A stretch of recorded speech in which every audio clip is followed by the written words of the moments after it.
Olá, amigos do canal, estamos de volta aqui mais uma vez. Ao final de uma rodada do Campeonato Brasileiro, você já sabe, vencedores e perdedores da 15ª rodada está no ar, né, não, Matheus? É isso, fala Bruno, fala galera, trazendo aqui mais um Vencedores e Perdedores para você que acompanha o nosso canal, onde a gente dá uma analisada no que de melhor e de pior aconteceu nas rodadas do Campeonato Brasileiro. Exatamente. Eu escolho 5 personagens que eu acho que saíram com saldo positivo, 5 negativo. O Matheus faz a mesma coisa, eu não sei os dele, ele não sabe os meus. A gente apresenta aqui um para o outro, justifica, concorda, discorda, e aí você acompanha e tem uma ideia mais ou menos do que aconteceu em cada jogo dessa rodada do Brasileirão. E Matheus, hoje a gente começa por perdedores ou por vencedores? Podemos começar com os vencedores. Eu não sei você, mas eu sempre coloco numa tabela quando eu estou escrevendo, eu escrevo os vencedores primeiro, depois eu coloco os perdedores. Aí talvez Eu seja tendencioso essa pergunta para mim. Eu não tenho toque, eu escrevo o primeiro que vem na minha cabeça, e aí ali fica a tabela de ou vencedores ou perdedores.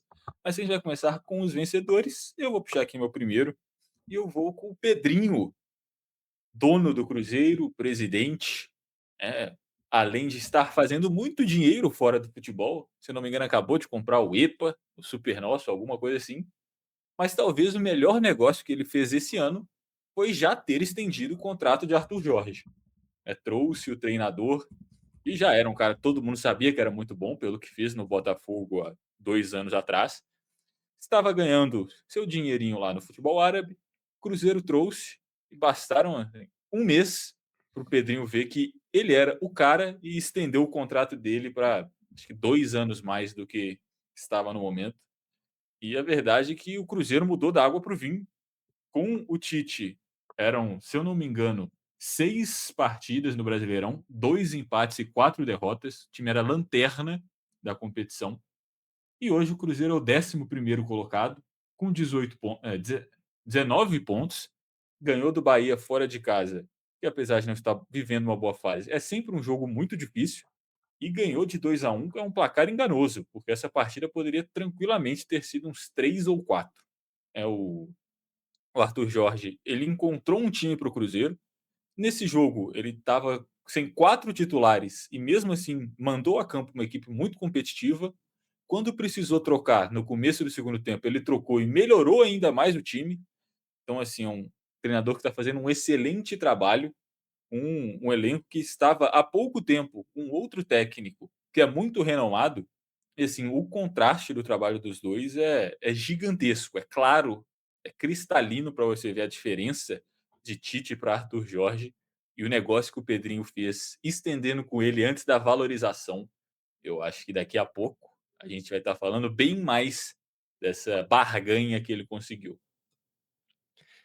É, e também tem a questão de que se vier um assédio do mundo árabe, como aconteceu com o Arthur Jorge no Botafogo, já fica resguardado por uma multa de um contrato longo, né? Então, se ele quiser ir embora, o time que não quiser medir esforços para contratar o técnico do Cruzeiro vai ter que desembolsar uma grana para tirar ele daqui. Você citou que não tem comparação com o trabalho do Tite, mas eu vou um pouco além. Com um treinador que ficou muito, como é que eu posso dizer? Ficou nas graças, caiu nas graças da torcida do Cruzeiro na temporada passada, que é o Leonardo Jardim, que ele encontrou um time ali naquele jogo que ficou marcado contra o São Paulo, da virada, que a partir dali o Cruzeiro fez uma boa temporada. Mas em questão de variação, o Leonardo Jardim ele não mudava tanto, era sempre aquelas trocas 6 por meia dúzia. O esquema do Cruzeiro ele se mantinha da mesma forma. O Arthur Jorge, nesse jogo, que nem você falou, Bruno, ele deu uma mudança no time no segundo tempo, mas não só de peças, mas também de estilo de jogo. Ele estava com o Lucas Romero, Matheus Henrique de volantes e o Gerson pelo lado direito. O Matheus Henrique sofre uma lesão no finalzinho do primeiro tempo, não pode voltar. Ele puxa o Gerson para o meio e coloca o Kaique Kenji, que é um ponta é, mais ofensivo, digamos assim, para jogar pelo lado direito. E acabou que ele fez o gol da vitória, né?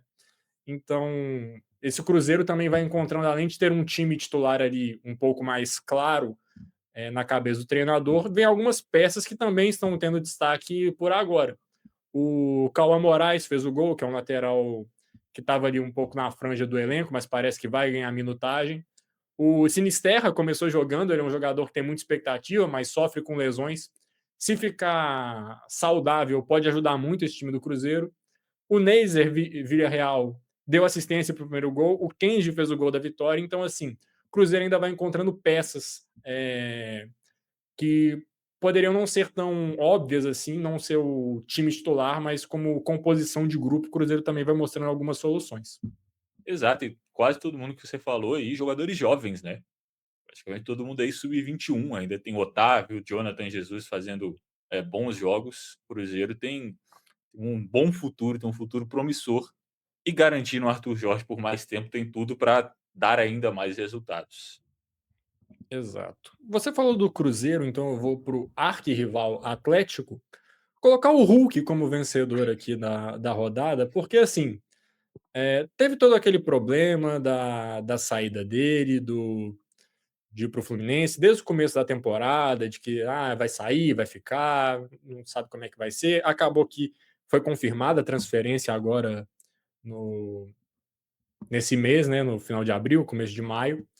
Mas foi legal ver o Hulk ainda receber uma última homenagem pela torcida do Atlético antes de ir embora. Já tinha sido anunciada a transferência, mas talvez no século ele é o maior ídolo da história do Atlético. O torcedor do Atlético tem mais propriedade para falar aqui.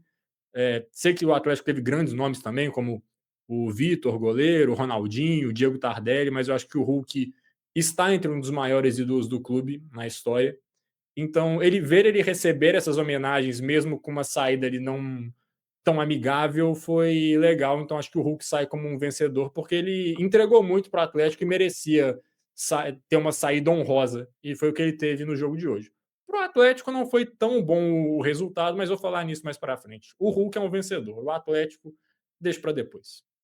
Exato, teve a festa antes do jogo, né, para quem não viu, todos os jogadores, jogaram a partida com o nome Hulk nas costas, né, cada um usando a sua numeração, mas ao invés do próprio nome estava escrito Hulk. É uma homenagem, raro a gente ver, né, um jogador sendo homenageado sem estar aposentando. Então, a não ser que você, sei lá, um cara está indo para uma outra liga, saindo do futebol mais profissional, indo para uma liga mais periférica, uma MLS, algo assim, mas saindo de um time de um campeonato, indo jogar contra um rival dessa mesma competição, brigando pelas mesmas coisas, é raro a gente ver uma homenagem dessa e acho que o Hulk merece, né, por tudo que ele fez, como você disse, desde 2021. Talvez merecesse ter tido um time do Atlético mais competitivo por mais anos, mas isso é um assunto para outro vídeo. Vou trazer aqui mais um vencedor, Matheus, que eu vou falar que é o Brasileirão. Por que o Brasileirão é um vencedor? Porque ele é conhecido, pelo menos por nós brasileiros, como o campeonato mais competitivo do mundo. E aí eu convido todo mundo a olhar a tabela e você vai perceber que do 11º colocado até o 17º, você tem uma, 2, 3, 4, 5, 6, 7 equipes do famoso G12 estão aí nessa faixa. E outra, se você pega o 7º colocado, Red Bull Bragantino, tem 20 pontos. O 17º colocado, o Grêmio, o primeiro time da zona de rebaixamento, tem 17. Ou seja, do 7º até a zona de rebaixamento, você tem apenas 3 pontos de diferença. Qualquer vitória que alguém consiga ir no meio, você vai acabar subindo 3 posições, 4 posições. O Cruzeiro ganhou essa rodada, subiu 4. Então, o Vasco ganhou, subiu 5. Então tá muito legal ver aí. Vai ter gente que vai falar que é porque o campeonato tá nivelado por baixo, que eu não sei o quê, que é o mesmo papo de sempre. Mas a verdade é que, mais uma vez, a gente está tendo um Brasileirão altamente competitivo, que você olha para a tabela, talvez a disputa do título já deu uma diferenciada ali quem vai estar, mas do terceiro colocado, G4 para baixo, está praticamente tudo indefinido e eu acho que vai ficar assim até o final, mais uma vez. E isso para o campeonato, obviamente, é excelente. Esse papo do campeonato ser nivelado por baixo, eu acho engraçado, porque normalmente os jornalistas que falam isso, se você for ver os times deles, eles nunca estão lá em cima, né. Quando o campeonato tá nivelado por baixo, os times dele estão sempre ali no meio da tabela, não estão conseguindo disputar o título. Eu acho curioso isso. Mas concordo com você, o campeonato está muito equilibrado e qualquer time que conseguir uma sequência ali de 2, 3 vitórias vai dar um salto na tabela muito grande. Quem conseguir a sequência do corte de cabelo, então, pinta em G4, tá muito equilibrado mesmo. Você citou o Cruzeiro, estava em 15º, ganhou, subiu várias posições. O Vasco ganhou também, foi para a parte de cima da tabela, estava ali é, perambulando ali a zona de rebaixamento, um pouco ali na entrada da zona. Conseguiu uma vitória, foi lá para cima. Então tá bem equilibrado e o campeonato tá legal. Acho que isso também faz ser interessante. Hoje a gente teve Remo e Palmeiras. Remo está na zona de rebaixamento, Palmeiras o líder do campeonato. E o jogo deu empate. Remo, que está entre os meus vencedores. Vou falar 2 seguidos, porque você me deu o gancho perfeito, né. E assim, uma partida que atrasou bastante, né, inclusive o jogo ia passar na Globo e a Globo desistiu, porque tivemos muita chuva lá no Pará, o gramado não estava em condições. Finalmente, né, a CBF adiando um jogo por causa de chuva. A gente teve ano passado jogos importantes. O Cruzeiro podia assumir a liderança, por exemplo, antes da parada do Mundial, e jogou num gramado tenebroso contra o Vitória, que aí o jogador do Vitória ainda se lesiona num carrinho do Eduardo. É que um jogo que tinha mais chuva do que o que hoje foi adiado. Então, espero que seja mantido esse critério, né, principalmente quando não tem problemas para adiar, assim como era o caso de Remo e Palmeiras. Mas a verdade é que o Palmeiras poderia estar entre os perdedores. Você joga contra o Remo, independente de onde é, quando você é o líder do campeonato, é esperado que você vença. Empatou, viu o Flamengo chegar mais perto, mas a verdade é que eu prefiro aqui falar do Remo, que conseguiu esse empate mesmo com um jogador a menos. É assim, é um time que a gente comentou aqui várias vezes. Se o Remo quer brigar para ficar na primeira divisão, tem que fazer os jogos em casa serem vantajosos para ele. Porque, assim como é difícil para o Remo viajar para o resto do país, é difícil para os outros times irem até o Pará para jogar contra o Remo. É uma viagem longa, o clima, não estou falando do clima necessariamente só do estádio, mas o clima, a temperatura é hostil. O gramado, por exemplo, quando joga no Baenão, é um gramado mais alto, mais difícil de jogar futebol. Então o Remo ele tem que tornar a casa dele a sua fortaleza. Não estava conseguindo, perdeu recentemente para o Cruzeiro, inclusive. Mas quem sabe isso não é uma virada, né? Você recebeu um Palmeiras em casa, mesmo o Palmeiras não jogando bem, o Palmeiras é conhecido por vencer os jogos, principalmente quando joga mal. Esse um ponto eu tenho certeza que não estava no planejamento do Remo, que saiu, é verdade, saiu da lanterna. E assim, 6 pontos para sair da zona de rebaixamento. É difícil? É difícil, mas ainda está vivo.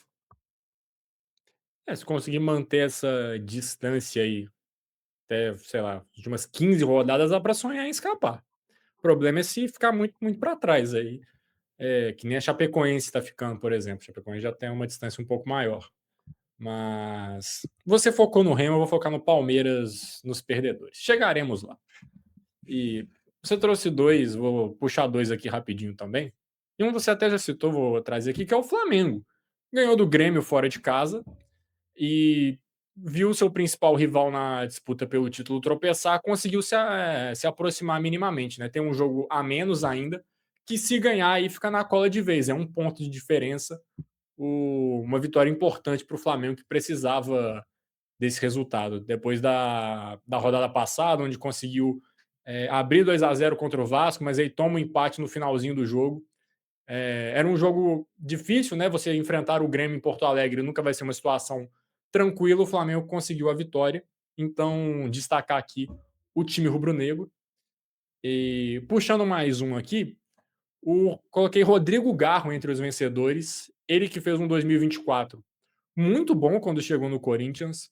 O 2025 dele já foi ali um pouco atribulado.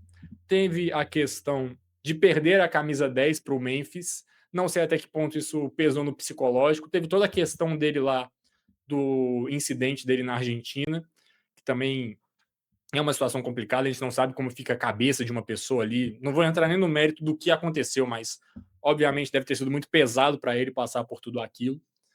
Mas parece que agora ele está retomando o bom futebol dele. Ele que é um jogador muito talentoso, ele tem muita habilidade, ele é um meio atacante de muita qualidade. E deu 2 assistências, ajudou o Corinthians a ganhar o clássico contra o São Paulo. Então quis destacar aqui o meia do Corinthians. Não vou para tanto igual o André Henning, que falou que o Scaloni tem que convocar e dar 10 do Messi para ele na Copa do Mundo. Não chegou nesse nível, mas o Rodrigo Garro, bem, ele eleva o nível desse Corinthians. É, assim, só falando um pouco dos jogos que você falou, realmente o Flamengo, muito importante essa vitória depois do empate. Eu ia destacar aqui, inclusive, o Carrascal, que é um cara que não tem tido muita minutagem, né? Recentemente teve aquela expulsão idiota, claro, no jogo contra o Fluminense, se eu não me engano, estava suspenso um tempo no Brasileirão. Não tem jogado muito, é o cara que é reserva da Rascaeta, então é normal que fique bastante tempo no banco. Ia receber uma oportunidade de titular contra o Independente Medellín. Lembro de ver até uma entrevista dele falando que ele estava animado para ter essa oportunidade de titular. E aí chegou lá, não teve jogo, né? O jogo foi cancelado e ele perdeu, teoricamente, a chance que ele tinha de mostrar que podia ser útil. Mas nesse jogo conseguiu fazer aí o gol dele, jogou bem, então aproveitou a oportunidade. E do Corinthians, eu vou falar aqui de novo o que está escrito no meu caderninho. Primeiro eu coloquei Fernando Diniz, que está aí no seu caminho de vingança, né? De revanche, na sua revenge season, como diriam os gringos, que recentemente ganhou do Vasco, onde ele foi, né, muito criticado pela torcida. Agora ganha do São Paulo, onde ele foi muito criticado pela torcida. Cruzeiro abra o olho, porque Fernando Diniz está vindo para se vingar. Mas aconteceu uma coisa nessa partida que eu tive que cortar o nome de Diniz e coloquei aqui Anderson Daronco, que assim, teve que ser bastante explícito na sua explicação do VAR. Não sei se o pessoal viu, imagino que sim. A questão é que quando o São Paulo faz um gol, o Bobadilha sai comemorando com um gesto mostrando ter muitos culhões. Né?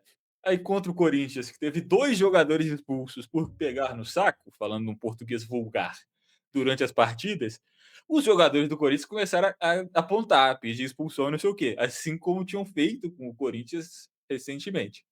Aí o Daronco vai no VAR, ele analisa a situação, e aí ele sai, chega no meio do campo, liga o microfone dele, fala que o Bobadilha não seria expulso porque não pegou na genitália, com essas palavras, enquanto encenava a cena. Ele fala, ele não pegou na genitália, ele fez assim só, sem encostar. Se não encostar, valeu, não é expulso. O problema é se pegar.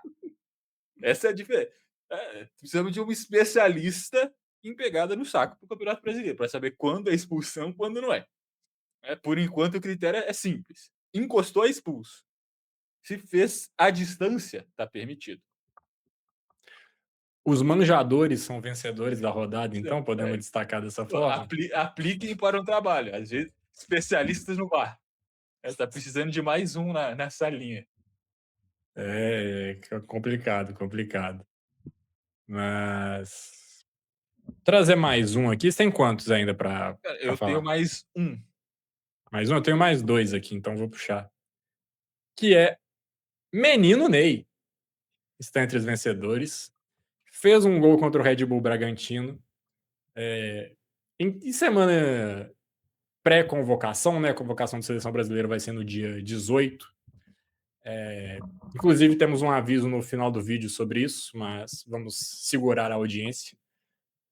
Importante para o Neymar, se ele ainda tem o sonho de estar na Copa do Mundo, e acredito que ele tem, nessa semana decisiva, ele fazer um gol importante, de abrir o placar, o Santos conseguir uma boa vitória no Campeonato Brasileiro, não estar na zona de rebaixamento, acho que isso ajuda o Neymar, pelo menos nesse momento. Se ele vai estar na lista ou não, aí a conta é lote, mas ele fez o gol, pode tentar causar um movimento ali de mais pressão, menos pressão, com relação à sua presença na lista da Copa do Mundo. O Neymar era meu último vencedor, exatamente pelo que você falou e por mais um detalhe, né? que a questão é que o Santos jogou às 6h30, que era o horário que estava tendo Corinthians e São Paulo. Então estava todo mundo assistindo Corinthians e São Paulo. Ninguém viu essa partida, ninguém sabe se o Neymar foi bem ou foi mal, se ele errou muita coisa, se ele acertou muita coisa. Todo mundo vai olhar para as estatísticas e vai ver: Neymar fez um gol. Tá bom, partida boa dele. Ninguém vai saber quantos dribles ele errou, quantos passes ele tentou e não deu certo, se é que foi assim ou se não foi, se ele foi bem. O pessoal vai ter a estatística e na estatística tá lá, golzinho dele. Por isso, é uma rodada positiva para ele, porque independente da atuação, quase ninguém viu esse jogo. Exato. Trazendo meu último vencedor aqui, que eu dei uma viajada legal aqui nesse. Bruno falou de cravar um nome nas estatísticas. E, para quem não sabe, nós estamos tendo os playoffs da NBA neste momento. Estamos lá na reta final do campeonato de basquete dos Estados Unidos. E meu último vencedor vem daí. É o New York Knicks, que está na final de conferência e quebrou o recorde de maior número de bolas de três na história dos playoffs. Foram 25 bolas de três que o time acertou no jogo derradeiro, que confirmou a sua classificação. Knicks virou um motivo de piada ali para os torcedores da NBA, é um time que não ganha o título, acho que desde os anos 70, que foi a última vez que eles conquistaram o campeonato, e está na final de conferência. Vai ganhar? Eu acho que não. Mas coloquei ele aqui como um vencedor aleatório do final de semana, e tem um perdedor aleatório aqui também. Então fica pessoal no aguardo. Knicks, que diga-se que a torcida invadiu Filadélfia, né? Tinha mais torcedores de Nova York do que do 76ers nesse último jogo, mesmo sendo fora de casa. Nova York e Filadélfia, que, se meu conhecimento geográfico não me falha, são cidades bem próximas. Rivalidade, né? É rivalidade forte. Dessa vez deu melhor para Nova York, que não é favorito, mas quem sabe, né? Tem bons jogadores, dá para sonhar. Exato. Pode chegar na final, pelo menos, né? Exato, que já tem muito tempo que não faço. Já tá bom. Vamos aos perdedores? Vamos aos perdedores. Puxar o meu primeiro aqui, que nós, no último do Campeonato Brasileiro, nós destacamos um que tem esperança de estar na Copa do Mundo. Vou trazer um jogador que também tem essa esperança, mas eu acho que não vai. E talvez a esperança dele fique cada vez menor, que é o Caio Jorge. Assim, ele, nos últimos jogos do Cruzeiro, principalmente no jogo da Libertadores e nesse, andou perdendo alguns gols que na temporada passada ele não perderia, por exemplo, que foi um ano onde ele foi o artilheiro do Brasil. E, assim, ele não começou a temporada no mesmo nível, acho que muito também por conta do time. Ele continuou fazendo os seus gols, é verdade, mas o nível de atuação já estava um pouco abaixo. O Cruzeiro, como um todo, sofreu na mão do Tite. O Arthur Jorge está conseguindo dar uma recuperada no time. O Bruno destacou no começo, na parte dos vencedores.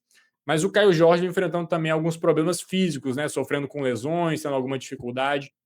E com um nível técnico um pouco abaixo, para mim, a chance de Copa do Mundo do Caio Jorge, se não chegam a zero, é meio para falar que ele não tem nenhuma esperança de estar na Copa do Mundo. Eu acho que ele não vai estar, e eu me surpreenderia muito se no dia 18 o Ancelotti anunciasse o Caio Jorge como um dos atacantes que vão estar no Mundial.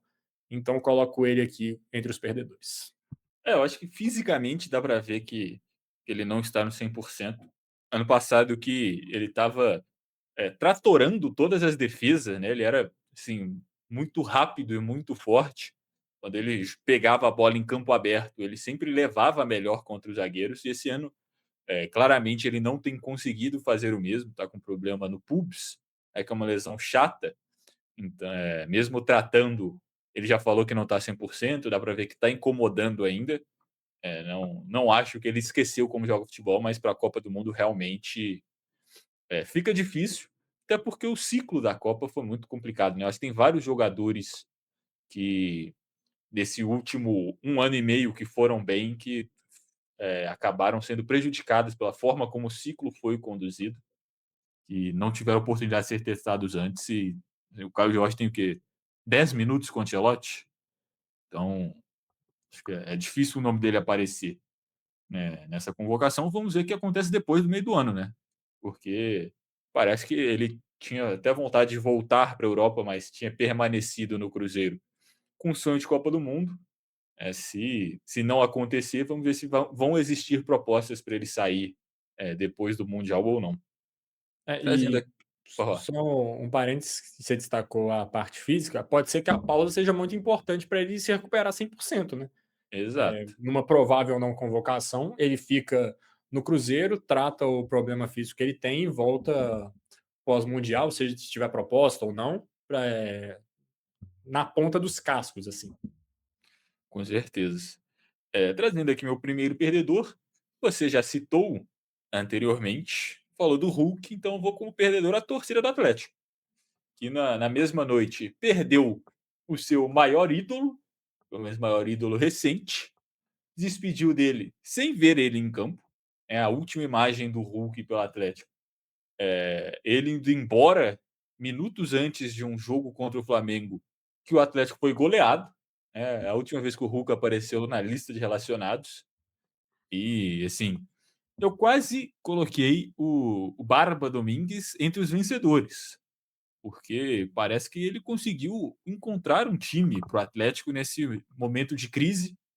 Deu aquela última cartada, que foi uma mudança geral, perdeu vários jogadores, ele reformulou completamente o time titular, deixou mais a cara dele com menos medalhões. Está dando certo, né? O time tem jogado melhor, mas entregou um gol para o Botafogo no último minuto, é, uma bola que sobra para o Arthur Cabral dentro da área, e aí o Atlético acaba ficando com esse empate. Então eu coloquei a torcida atleticana como perdedora, porque você lota o estádio para ver o seu grande ídolo se despedindo e ainda fica com um gostinho da vitória por 90 minutos para ver seu time entregar de forma boba o gol do empate no último lance da partida. Eu coloquei o Atlético aqui entre os perdedores, muito por conta do que você citou também, né. O Barba conseguiu colocar um time mais competitivo em campo, né, de mais intensidade, mas acho que não adianta nada se você entregar um gol no final, né, não foi só isso contra o Botafogo. No meio de semana também, na Sul-Americana, o Atlético estava ganhando por 2-0 e cedeu um empate nos minutos finais. Então, acredito que ele está tentando encontrar um caminho, o jogo contra o Cruzeiro foi muito positivo, mas a gente falou aqui também, até que ponto isso foi uma melhora efetiva do time ou só uma mobilização do time que perdeu o grande ídolo para enfrentar o rival e todo mundo ali se entregou um pouco mais. Esses dois jogos seguintes ao clássico não foram positivos para o Atlético e poderiam ter sido, né? Se fecha uma vitória 2-0 contra o Juventude na Sul-Americana e 1-0 contra o Botafogo, estava perfeito. O problema é que tomou um empate nos dois jogos. E isso é responsabilidade do time e também do treinador. Não pode ficar entregando o gol no final, porque aí o trabalho não vai para frente. Com certeza, então aí fica o Atlético, instituição e torcida como perdedor nessa rodada.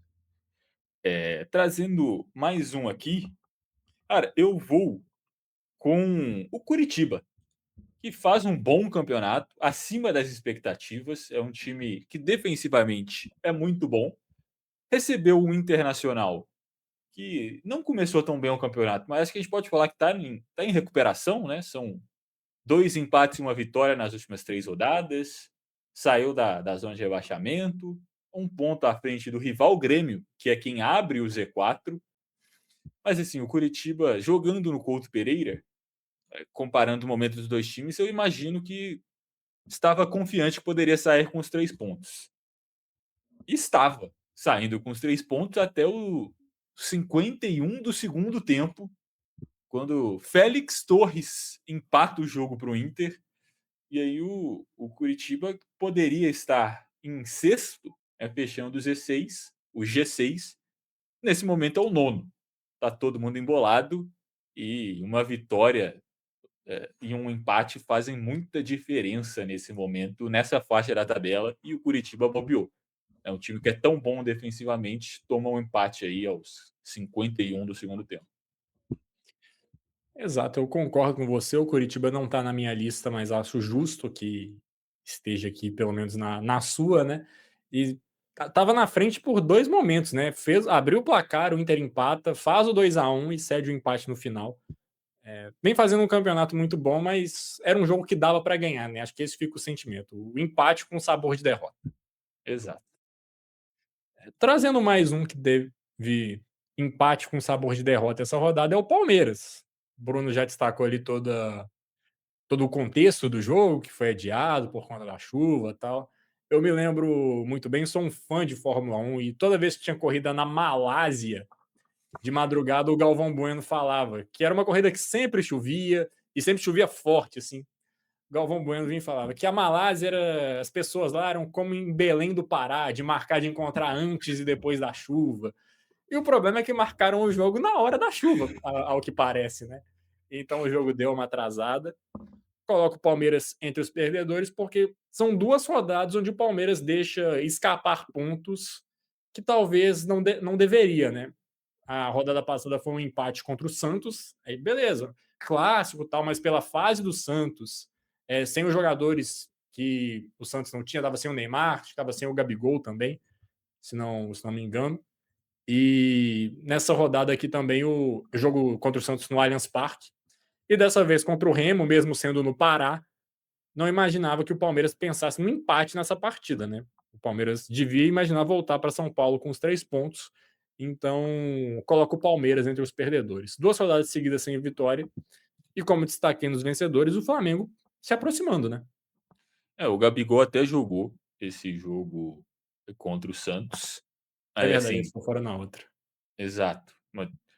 Poderia não ter entrado em campo pelo que ele apresentou, mas ele estava na escalação titular. E, mais uma vez, né, o Palmeiras joga outra partida horrorosa, essa é a grande verdade. A questão é que esse é o típico jogo que o Palmeiras ganha.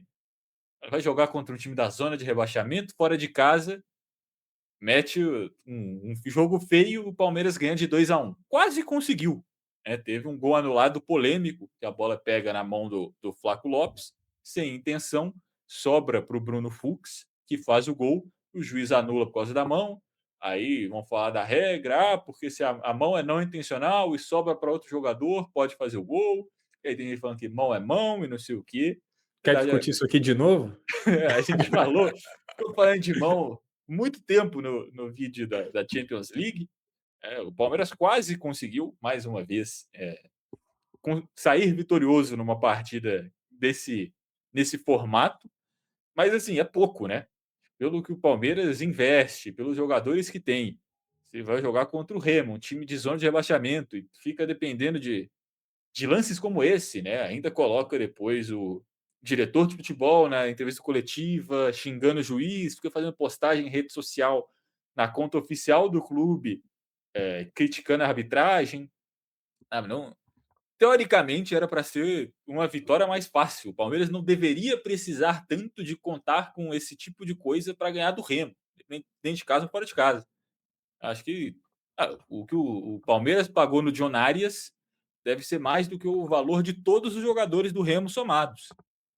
Então, não é como se tivesse amassado o adversário e deu azar, ficou batendo bola na trave, o goleiro do Remo fez uma grande partida. Não. É mais uma vez o Palmeiras jogando um jogo só de chutão, de casquinha, e de ver o que dá, e bola parada. E assim, se você ganhar, tá bom, né? O problema é que quando você não ganha fazendo isso, você não tem nenhuma justificativa mais. Quando você ainda tem o resultado ao seu lado, você pode dar essa desculpa. Não, a gente está ganhando. Nas últimas 2 rodadas não ganhou.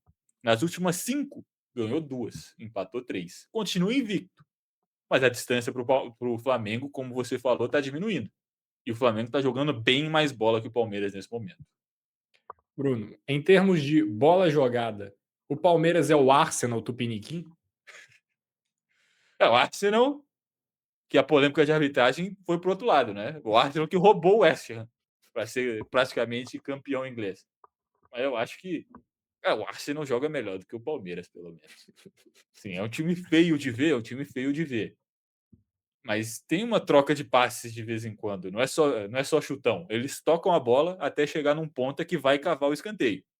O Palmeiras é só chutão. A forma que você consegue a bola parada nesses dois times é diferente. Tá aí. E fiquei bem pistola com o Arsenal por não ter entregado para o West Ham para rebaixar o Tottenham, mas enfim, Roubado. não vou falar. diga-se. Não falarei Metade dos sobre gols isso do aqui. Arsenal tiveram o lance igual que foi marcado falta hoje.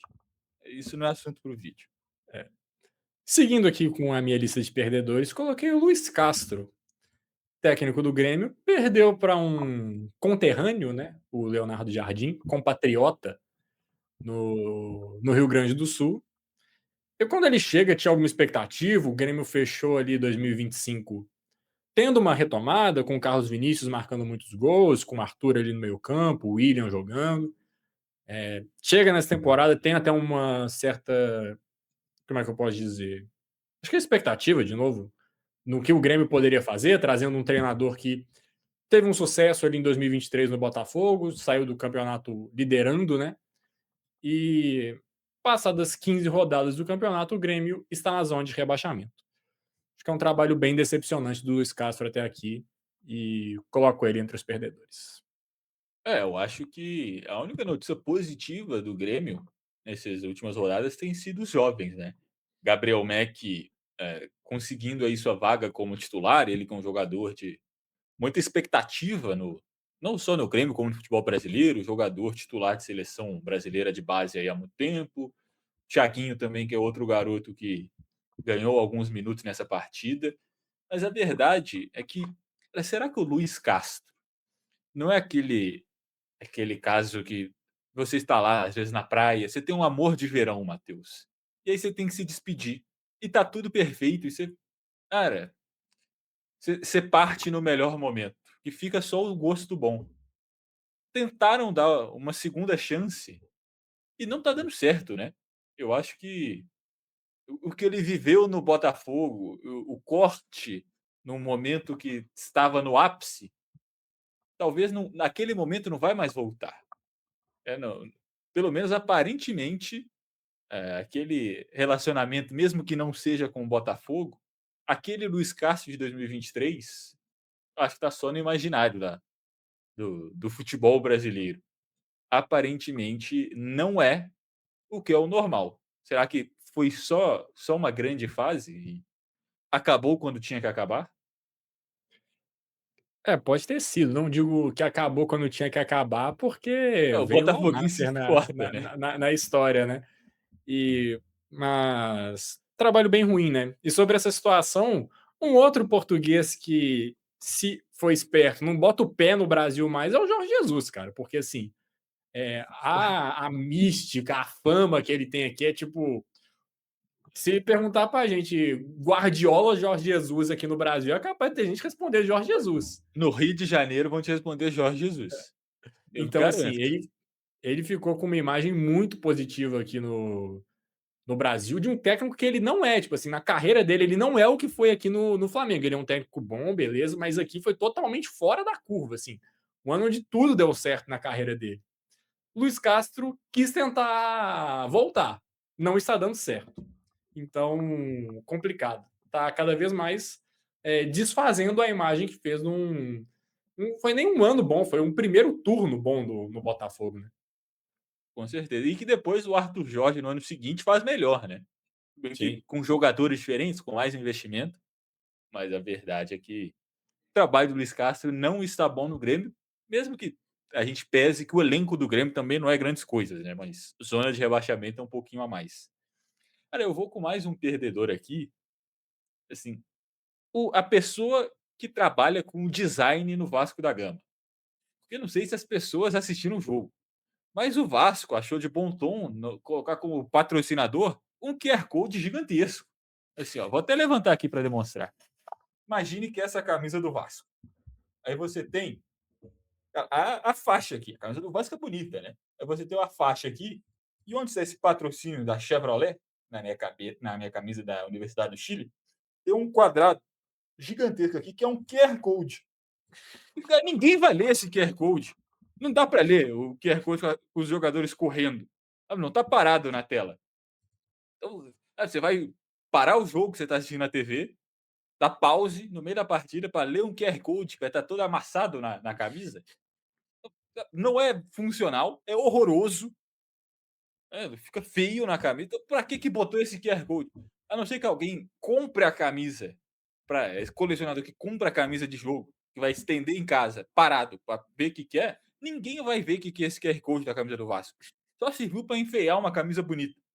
Então, aí, design do Vasco, quem quer que tenha essa ideia, espero que seja demitido. Horroroso esse negócio.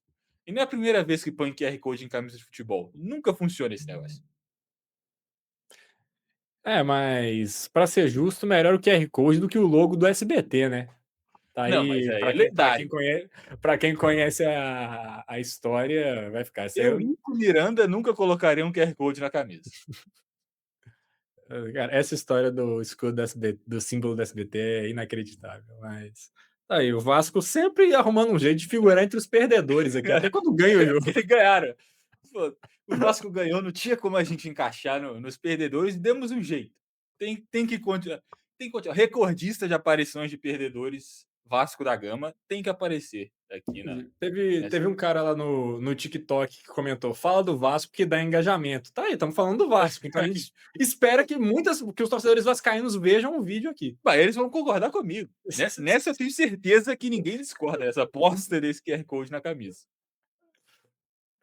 Tem mais algum perdedor aí ou foram É, todos? eu tenho mais 2 perdedores. Eu tenho mais um aqui, então pode chamar outro. Eu vou falar aqui, Mirassol e Chape, que se enfrentaram, é aquele jogo, 2 times da zona de rebaixamento, o lanterna e o antepenúltimo colocado. Então os 2 vão para a partida pensando que dá para ganhar. É o jogo em Mirassol, então teoricamente, o Mirassol tinha ainda mais, pressão para ganhar esse jogo. O Mirassol que está bem na Libertadores, é líder do seu grupo, ali fica um empate 1-1 que é ruim para os 2, né. São 2 partidas, são 2 times que têm uma rodada a menos, é verdade. Se o Mirassol ganha, por exemplo, fica 2 pontos de sair da zona. A Chapecoense, se ganha, empata com o Remo em ponto, pode ser que saia da, da lanterna, dependendo aí de saldo de gols. Mas quando você é um time ruim que está na zona de abaixamento, jogo a menos não faz diferença, porque a chance de você perder é sempre maior do que de ganhar. Então, um empate num confronto direto é sempre ruim nessa situação. E aí os 2 ficam entre perdedores por ter empatado em 1-1 essa partida. Não é bom para ninguém esse jogo. Exato, e se eu for ter o perdedor entre os perdedores é o Mirassol, né, que jogava em casa, estava ganhando o jogo e conseguiu tomar um empate mais para o fim, né, então, é esperado uma vitória para confirmar, acho que o Mirassol tinha vencido o último jogo, se não me falha a memória aqui, ou o penúltimo, Sim. então, resultado que poderia fazer ele se aproximar ali do Grêmio, por exemplo. Então, nesse momento, ficar 4 pontos do primeiro time na zona de rebaixamento. Então, o Mirassol vai ter que suar um pouco mais para conseguir tentar sair da zona de rebaixamento. Eu ainda acho que vai sair, tá? Já falei aqui que desses 3 times, Mirassol, Remo e Chape, pelo menos um se salva até o final do Brasileirão. Mas se continuar empatando esse tipo de jogo, aí fica difícil. Exato. Cara, eu vou trazer mais um aqui, e já peço desculpas porque é outro perdedor aleatório, que é o Real Madrid. Assim, teve ao clássico nesse final de semana, e trazendo o contexto da semana. Dois jogadores do Real Madrid, aparentemente, saíram na mão. O Tchouaméni deu um soco no Valverde, que caiu, bateu a cabeça na mesa do vestiário, teve que ir para o hospital com suspeita de traumatismo craniano. Foi enfrentar o Barcelona em Barcelona, perdeu o jogo, viu o time catalão ser campeão espanhol em cima dele, com gols de Rashford e Ferran Torres, que Adriano, meu amigo que torce Barcelona, não pode ver os dois nem pintado de ouro, reclama que é uma beleza dos dois atacantes que decidiram o El Clássico. Como se isso já não fosse suficiente, o Mbappé não estava jogando, ele postou um story quando o jogo já estava 2-0, vendo pela televisão, tá lá o placar, Barcelona 2-0, e embaixo escrevendo Ala Madrid. Assim, o Mbappé meteu essa, e parece que é um vestiário que se perdeu, rachou, muito complicado ver uma volta. E qual que é o problema? O Real Madrid, ele tem essa característica, pelo menos nos últimos grandes títulos, seja com o Zidane, seja com o Ancelotti, de tentar ter uma harmonia ali, e o técnico é mais um gestor de vestiário, de tentar ir compondo com os caras, mas aparentemente com esse vestiário não vai conseguir chegar em uma composição. Alguém vai ter que sair. Qual que é o problema? Quem quer sair do Real Madrid? Quais clubes vão interessar esses jogadores? Porque para o cara ir embora, ele também tem que querer aceitar a negociação. Então é um problema. Ou você traz um técnico forte, um técnico ali que vai tentar implementar um estilo de jogo. O Real Madrid tentou isso com o Xabi Alonso. Mas quando os jogadores não gostaram, o que o Real Madrid sempre faz? Dá respaldo aos jogadores. Então, eles sabem que eles estão muito poderosos. A situação do Real Madrid é muito complicada para resolver essa situação, porque os principais gestores que deram um jeito nesse time nos últimos anos, um está encaminhado com a França e o outro treina no Brasil. Eles estão sem esses nomes. Estão tentando trazer o Mourinho, que não é conhecido por acalmar o vestiário. Quando esteve no Real Madrid, tretou com Cacilhas, tretou com Kaká. Mas Então, é ganhou. conhecido. Ganhou a La Liga, isso pelo menos ganhou. A Champions ele bateu na trave algumas vezes no Real Madrid. Mas é um barril de pólvora o Real Madrid, para falar a verdade. O Xabi Alonso, que você comentou aí, que inclusive foi o pioneiro na quebra desse vestiário, né? A gestão dele de grupo que começa tudo. E você ainda não citou várias situações, né? Por exemplo, o Real Madrid tem uma regra muito clara quanto ao seu capitão, que é o cara que tem mais tempo de casa. Teoricamente estaria entre Valverde e Vinícius Júnior, mas aí fontes que, né, não quiseram revelar a identidade. Fala que tinha gente pedindo para mudar essa situação, para fazer votação, que é uma coisa que o Mbappé já tinha pedido no PSG, e ele perdeu a votação. Ele ficou em quarto numa votação que era voto secreto, que aí o Marquinhos ganha. E aí tem gente falando que é o Mbappé querendo fazer a mesma coisa, que ele está querendo dar o golpe. E também outras más línguas falam que o Mbappé estava tudo certo para ir para esse jogo, você falou que ele assistiu da TV, né? Mas aí, no último treino ontem, ele ficou sabendo que ele ia para o banco. 5 minutos depois, ele falou que estava sentindo uma lesão e não foi para a partida. Então, é, realmente, o vestiário do Real Madrid está complicado. É um time que vai terminar um ano sem título, né? E isso para o Real Madrid é sempre um problema gigantesco. E ainda tem situação contratual do Vini Júnior para resolver, é que ele ainda não renovou. Então, você está falando que alguém pode querer sair? O Vinícius até agora não quis renovar, não chegar no valor que ele pede. E assim, se demole, se aparecer sangue na água, eu tenho certeza que tem um tanto de tubarão que está de olho. Falam que o Manchester City quer, o Manchester City tem dinheiro para pagar.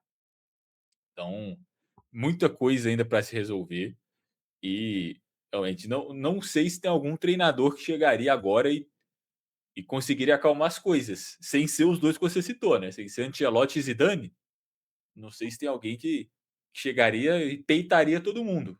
O Ancelotti, por estar lá há pouco tempo, então conhece os jogadores. O Zidane trabalhou com vários que estão ali.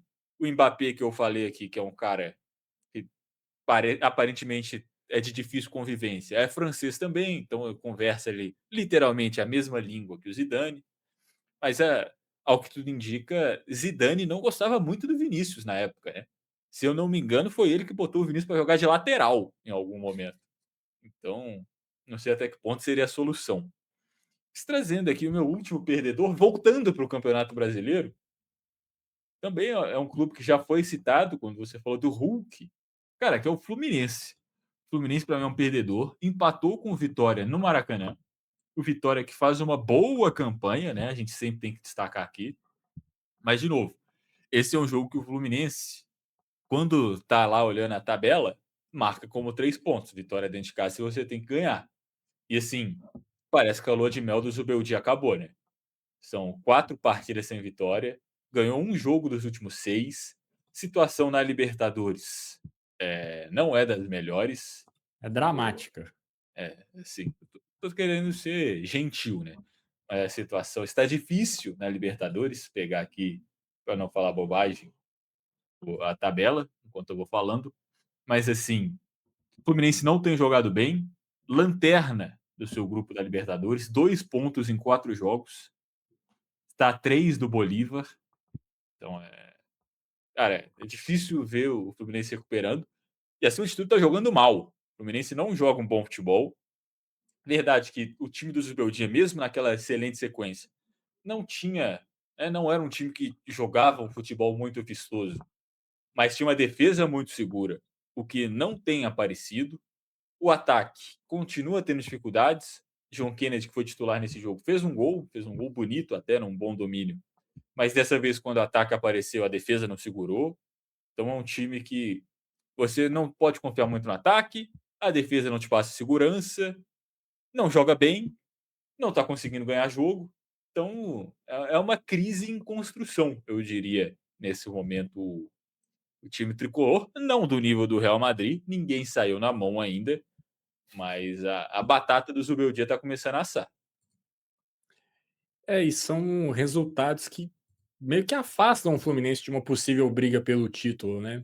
Teve esse empate com o Vitória, foi uma rodada onde o Palmeiras tropeçou, poderia estar ali próximo do Flamengo na última rodada, antes dessa, perdeu o seu jogo, então poderia dar uma encostada a mais. Situação difícil para o Fluminense, caso tivesse ganhado esses jogos, poderia ser um cenário assim: vai chegar o Hulk ali, a peça que faltava para o Fluminense ter um gás para disputar o título. Acho que esse cenário já fica um pouco mais distante. E na Libertadores, para mim, o Fluminense precisa de um milagre, para falar o português claro. Pode passar? Pode passar, mas vai ser muito difícil. Se ganhar os dois jogos, fica com 8 pontos, né? Então, assim, teve ano que o time fez 11 pontos e não passou. Aí também depende da dinâmica do grupo. Pega o Mas, Bolívar agora, é, que é é o um jogo que segundo tem que colocado. ganhar. Se quiser ter alguma chance, o Fluminense não. A vitória nos dois jogos não é negociável. Mas é um momento ruim do Fluminense, com certeza. E é como eu disse, né, o Zubeldia estava numa lua de mel, estava com uma grande sequência, vamos ver quanto tempo de crédito isso comprou para ele, né. Porque se a situação não melhorar, não sei não se o Fluminense não aparece com um novo técnico em julho, né, depois do mundial, porque o convívio com o treinador também, aparentemente no São Paulo, não era dos melhores, né. Inclusive o São Paulo também tem essa mesma situação de um começo muito bom e depois uma derrocada. É óbvio que o Fluminense, a gente está falando aqui, são poucos jogos ainda, mas se não tiver melhoras, eu acho que é um caminho que pode, eh, acontecer daqui a pouco. Sem dúvida. Mas encerramos. Podemos É, finalizar o vídeo? quase 1 hora, né. Acho que É, o mais longo Vencedores e Perdedores da história desse canal. exatamente. Mas antes da gente finalizar, só passar um aviso para todo mundo. Nós ainda não definimos o dia em que vai acontecer, mas em comemoração a nós ao atingirmos os 350 inscritos, a gente agradece todo mundo aí que chegou se inscrevendo. A gente pede também para que vocês continuem se inscrevendo, se você ainda não foi inscrito. Comentar aqui embaixo também o que você achou do vídeo, dar o seu like, compartilhar para mais pessoas chegarem. Mas, em comemoração, eu e o Bruno vamos aproveitar a proximidade da convocação da seleção brasileira para a Copa do Mundo e faremos um desafio. O Bruno vai montar uma seleção com 26 jogadores. Eu também vou montar a minha com 26 jogadores, mas vai ser no estilo draft. O jogador que o Bruno escolher, eu não posso pegar para minha seleção. O jogador que eu escolher não pode estar na seleção do Bruno. A gente vai estar trazendo mais informações aqui ao longo da semana.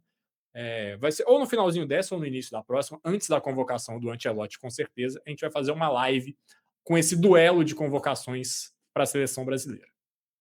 Quem acompanhou aí o final do ano passado, a gente fez a mesma coisa com a seleção do campeonato, onde cada um escolher 11 jogadores para o seu time, né.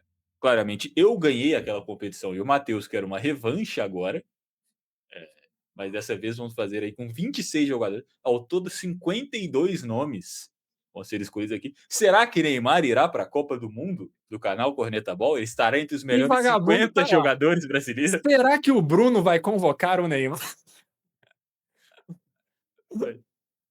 É isso, né, sei lá, assista para saber se o Neymar estará na seleção minha ou do Matheus, se ele está entre os 52 melhores brasileiros do ano de 2026.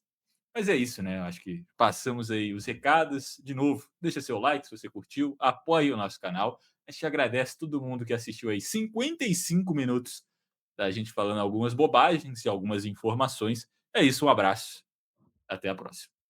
Valeu.